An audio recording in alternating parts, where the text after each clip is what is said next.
Yes, I just don't understand how it gets to the point where things get to terrible places one tiny step at a time.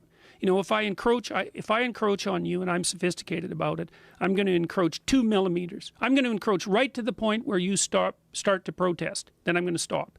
Then I'm going to wait. Then you're going to calm down. Then I'm going to encroach again right to the point where you protest. Then I'm going to stop. Then I'm going to wait. And I'm just going to do that forever. And before you know it, you're going to be back 3 miles from where you started, and you'll have done it one step at a time. And then you'll go, oh, how'd I get here? And the answer was, well, I pushed you a little farther than you should have gone, and you agreed. And so then I pushed you a little farther than you should have gone again, and you agreed.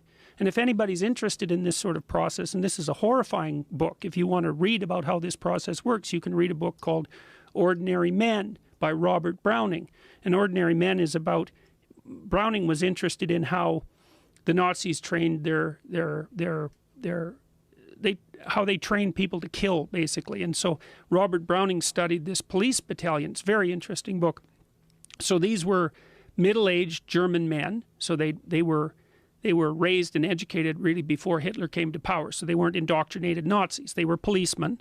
And when the Nazis went through Poland and then needed to impose their brand of order on Poland, they brought policemen in. They brought this battalion of middle-aged policemen in. And their commandant, their commander, was by all accounts a pretty decent guy. And he told them that because it was wartime, they were probably going to have to do some pretty terrible things, but that they could go home if they didn't think they were up to it. So there was no compulsion. You know, this wasn't a Milgram experiment or an experiment where you had to obey orders. The guy who was giving the orders said, look, this is going to be awful, but you can back off. But the guys thought, well, I'm not going to leave my comrades here to do the dirty work, you know, which is kind of a virtue in a perverse way. And then Browning details how they went from ordinary policemen to guys who were taking naked pregnant women out into the middle of fields and shooting them in the back of the head. And they were physically ill during most of the transformation process. You know, they started out by rounding up the Jewish men between the ages of 16 and 65. Well, you know, you can kind of understand that because you're at war. And then, well, then they put them in stadiums. And then, well, then they had to shoot some of them. And then they had to load them on cattle cars. It was like one step at a time. These guys were having a dreadful time of it. They didn't stop.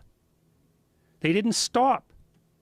And so that's how things get to where they are now, is that, I mean, I know they're not at that point, and I'm not trying to make the case that they're at that point. Well, you're one of the first people that's sounding an alarm, that there's a real issue with controlling people. There's a real issue with controlling dialogue, controlling the way people communicate, and that these ideologies, although seemingly innocuous, they can take you down very dangerous roads. Yes, well, seemingly innocuous ideology. Those words, innocuous ideology, those words do not go together. There are no innocuous ideologies. And they're forms of pathological oversimplification. And they're also clubs. I mean the kind of clubs that you hit people with, as well as the clubs that you belong to. The advantage to me being an ideologue is that I can explain everything. I can feel morally superior. And I know who my enemies are. And you know what you're supposed to do with enemies. They're not your friends, right? You move against them. And, you know, we're approaching a situation, and this has already happened, I think, more in the United States than in Canada, although our countries are competing to see who can cross the idiot line fastest. You're in a situation in the U.S. where 50% of your population won't talk to the other 50%. That's not good. And I would say it's more pronounced on the left liberal side because they regard everybody who voted for Trump as essentially as an enemy. It's like, hey, people, that's 50% of your citizens. You might think about talking with them. You know, people you can't talk to, those are enemies. Well, ironically, I really truly believe that one of the